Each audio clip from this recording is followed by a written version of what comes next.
How to convert BTC to USDT on Bybit mobile app. Let's get started. Launch your Bybit app. Make sure you have already logged into your account. You're gonna land to the home page. At the bottom, you're gonna find different options. Navigate to the option of assets. Click on it.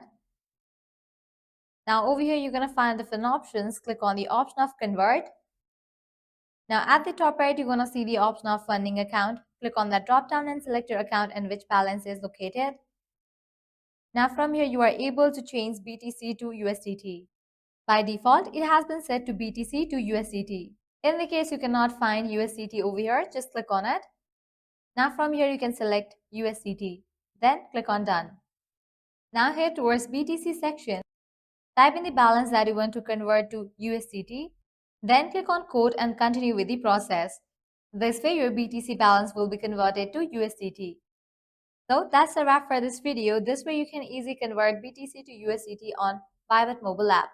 At the end, if you guys find this video helpful, don't forget to like, share and subscribe to our channel.